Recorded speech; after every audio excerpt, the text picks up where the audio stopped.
Hey, beautiful people, and happy terrific Tuesday. I hope that your Tuesday has been nothing but fabulous and that you've had nothing but reasons to smile.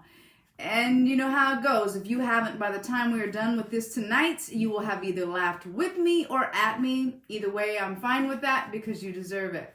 I hope joy has been the subject matter of your day. For me, it's been interesting. I worked, and then I walked, and then I worked a little more, and then I went to my class, and I enjoyed that, and it was interesting. I'll go into that. I have interesting topic for tonight, as always. It's always fun. How are you guys tonight, though? What's going on out there? How are we? How are we? How are we? While everybody is warming up and getting ready, I will go on ahead and go into my young Pueblo, and we'll see what he has to say for us tonight. Hi, Tyson. I got one person. Woo! Hey, if one is all I get, then I did what I've come here to do. So just know that one is as important to me as many. Just so you guys know. All right, so read a couple things from the book that I've been reading from, Young Pueblo, and so I'm in the hi, Carmen. I'm in the subject of understanding, or the chapter of understanding, and it says, actually we did that one last night. Let me skip over some. Wow, well, it's on the topic of the night. Hi, Crystal. It says, love cannot cause pain. Attachments cause pain. We create attachments in our mind when we want to hold on to something or someone, or when we expect things to be a certain way. When the attachments that we create in our minds break, we feel the rupture deeply. How deeply depends on how much we identified with the image that we have created. When things happen contrary to these images that we hold dear in our minds, we feel pain from these attachments being stretched and broken. Attachments are not a form of true love. Unconditional love, selfless love, a love without expectations is a higher form of existence that creates no attachments or images. It is a state of profound egolessness. Expectations and judgments are attachments that the untrained mind repeatedly creates, causing more knots and burdens that impede our happiness.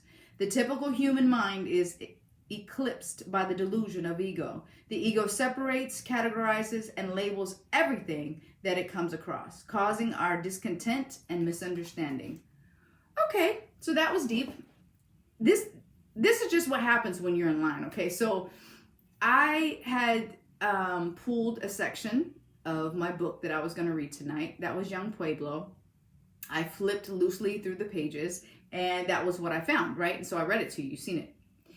Here's what I was going to read to you from my book about love, and my shirt says love. Now, I didn't put the shirt on with the intention of this message. That's just not how it worked, but that's how it is. So somebody tonight needs to hear what love has to say.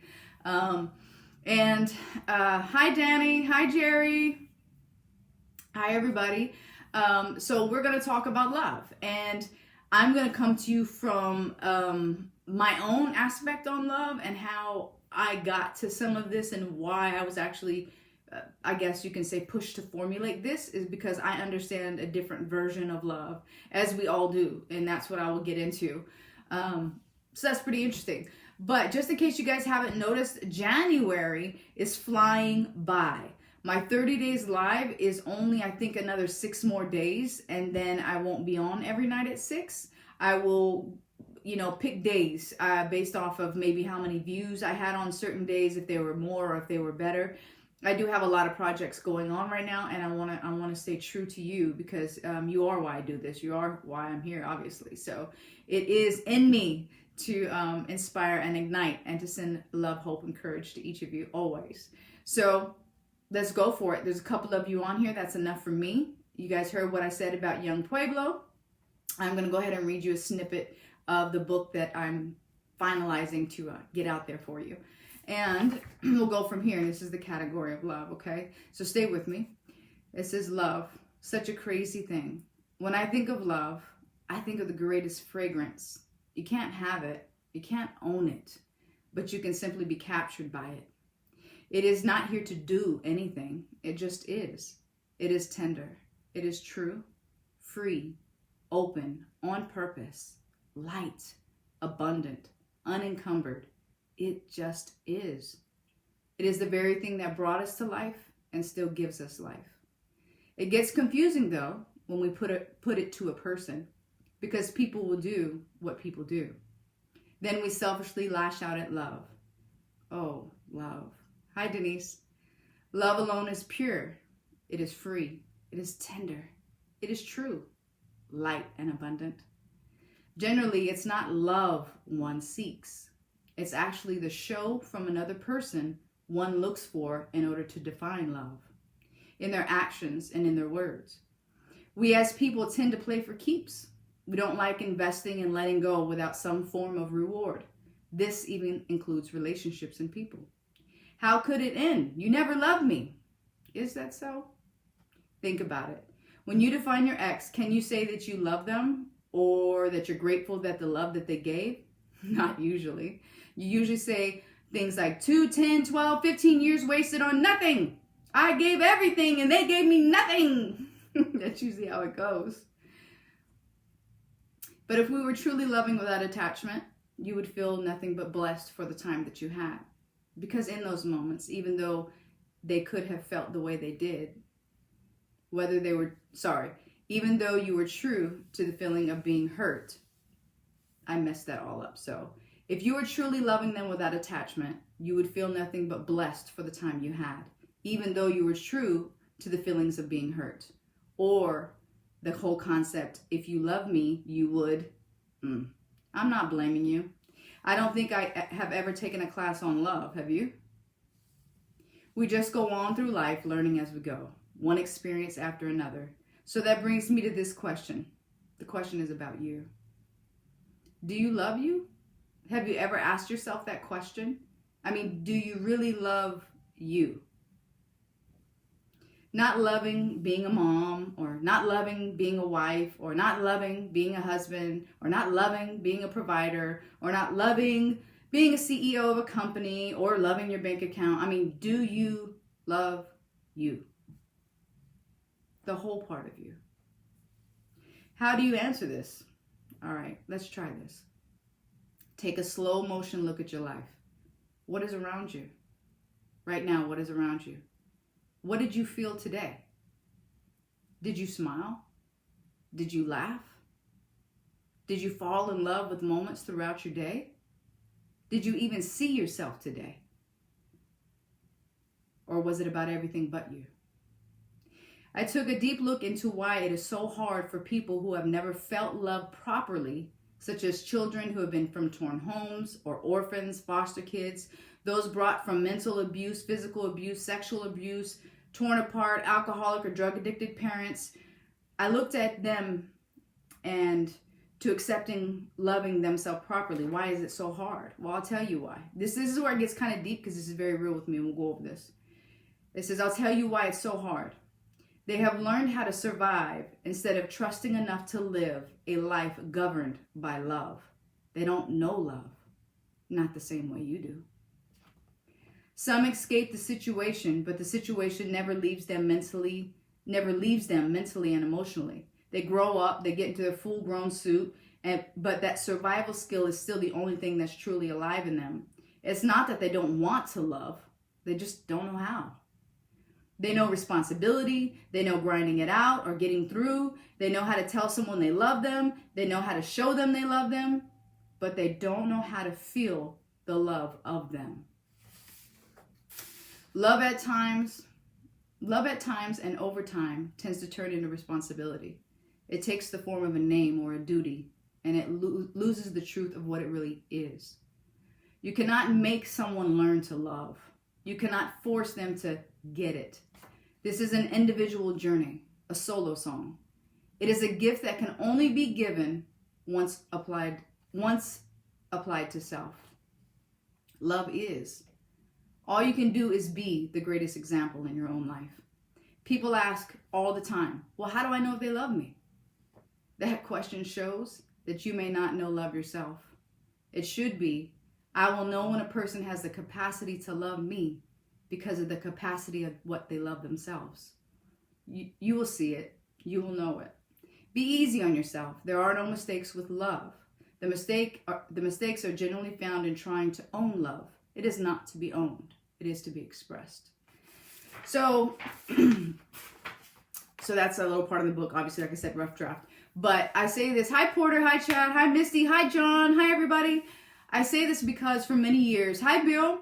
I say this for many years many reasons, because for years I thought I was like the queen of love. I totally thought I was the queen of love. I was like, well, I mean, I am the queen of love, especially now, but no, I'm just kidding. So, but I thought, nobody loves as hard as I do. Nobody loves, but where I was always winning was in the effort, right? I was always doing the showing. I was always being there. I was always clapping somebody up. I was always saluting them. I was always doing things to show like, I am your fan, I am your supporter, I believe in you, I love you, I'm showing up for you.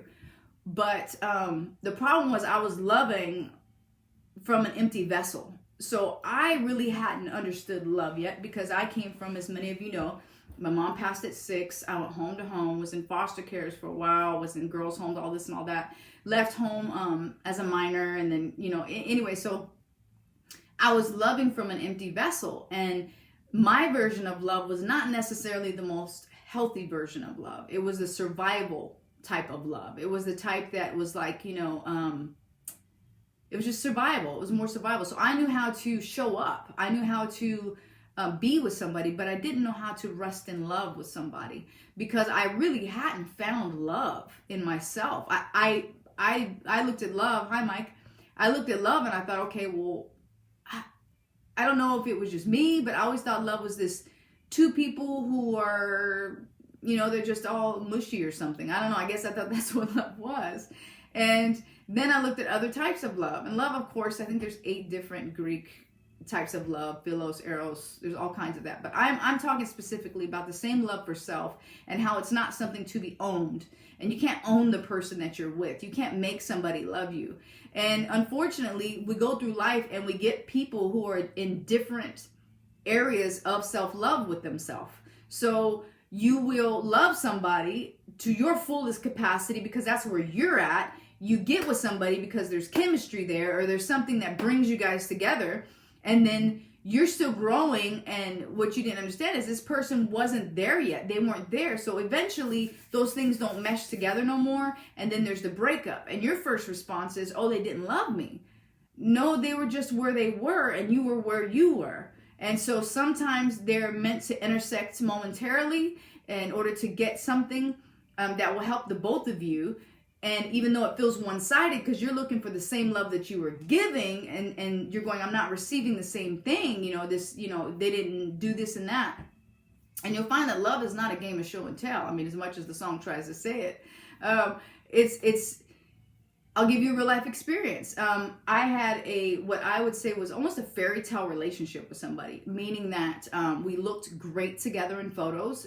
You would see us together in photos and I'd be like, oh my gosh, you guys are like the greatest looking couple, We enjoyed a lot of the same things, so our hobbies meshed, so we were able to go and do and enjoy as a couple, similar like things.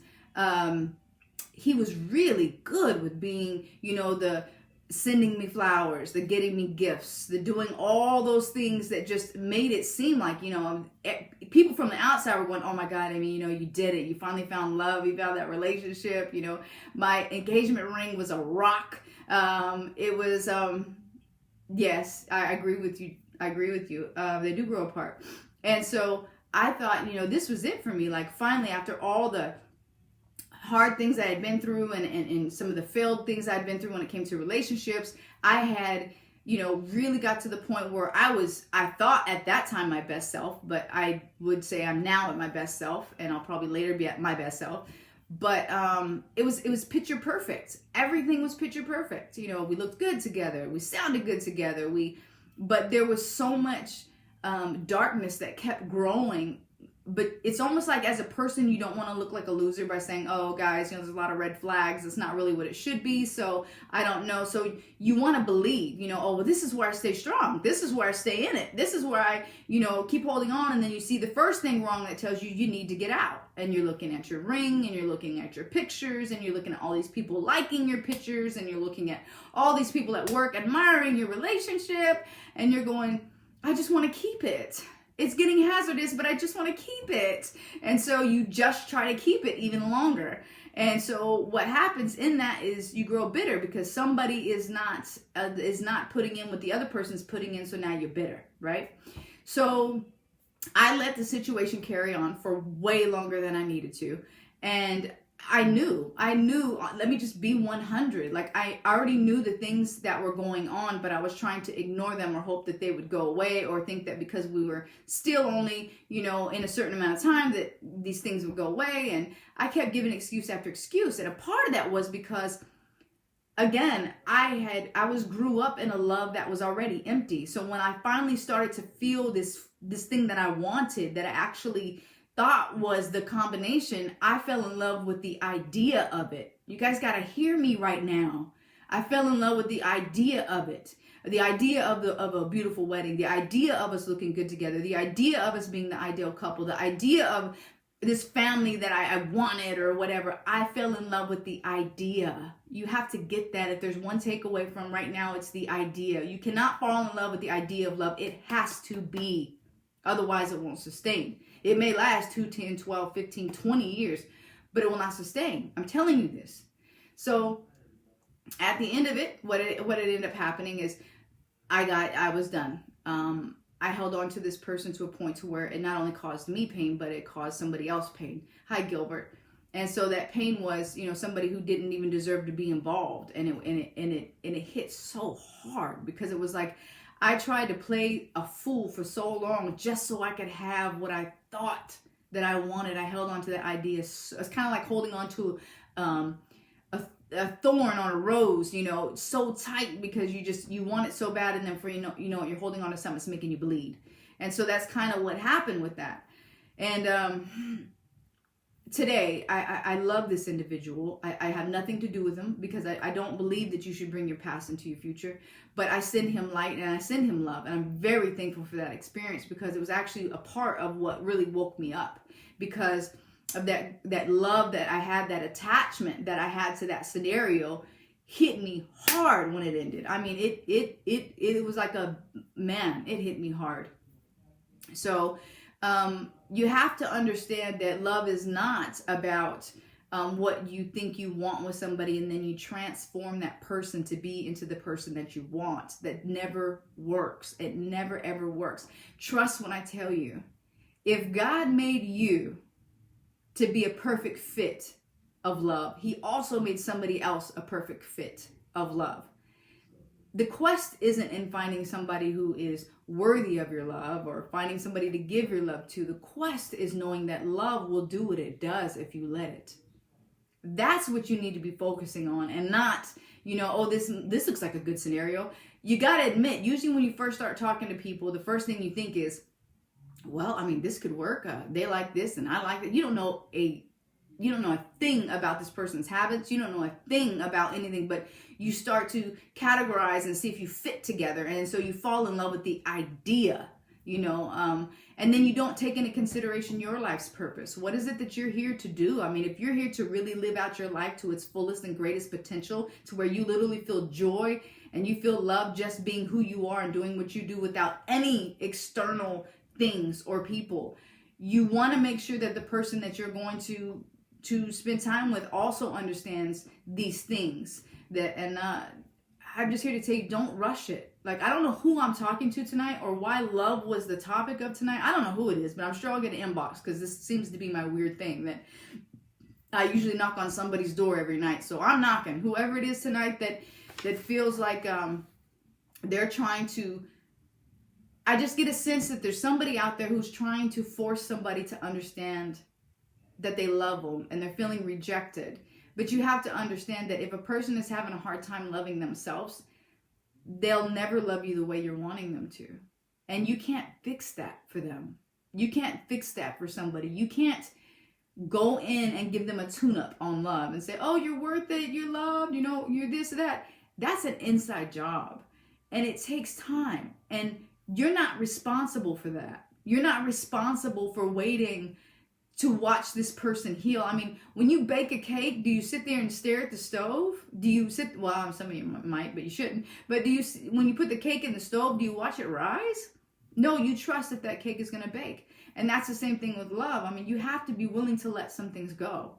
You really do, because you just do. That's the way life works. Life is literally a give and take, a night and day, a light and dark, abundant season and a no season, a gestation season. It's that's what life is. It's not this, we don't force it, just like you don't force love. It's not something you can, I can't grab love. What am I going to do? Grab, like, it is something that just is. And it's so big and so wonderful and so powerful, and it's powerful, and it's for us. It's for everybody. Love doesn't have a section where it's like, worthy of love, not worthy of love, worthy of love, It doesn't work like that.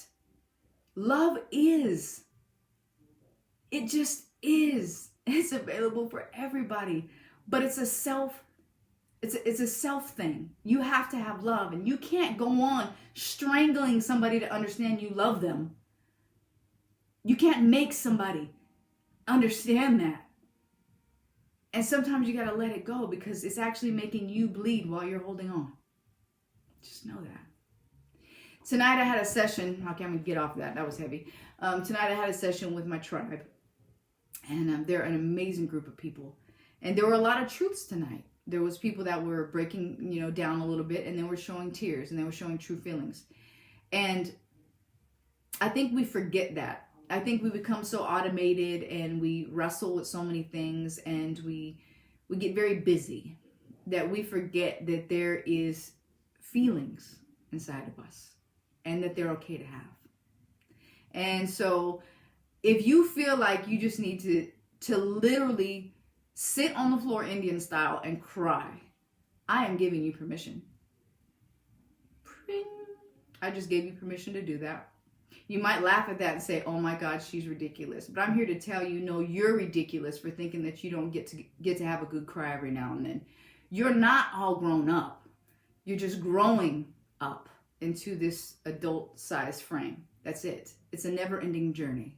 It's something that goes on and goes on and goes on and goes on. It doesn't mean you can't cry no more, that you can't be no more. But if there's anything I can leave with you tonight, it is stop forcing love. And sometimes you have to let go. To remember love is an inside job. And that love is. It's beautiful. It's light. It's tender. It's nothing you can own, but only enjoy. It's not to be owned, but expressed. And so tonight, if you're feeling heavy and you don't feel like you're worthy of love, I'm going to challenge you on that. I feel like you are all worthy of love. We are all worthy of love. So remember, it's only a gift you can give once you've received it yourself. So self-love is important. That's all I got for you guys. That's it. So I hope that you've had a good night. Remember to tell yourself at least 2 times a day, I can. Yes, you can. I will. Yes, you will. And I am so worth it. Yes, you are. God bless you. And I will see you tomorrow at 6 for Tea Time with the Lady.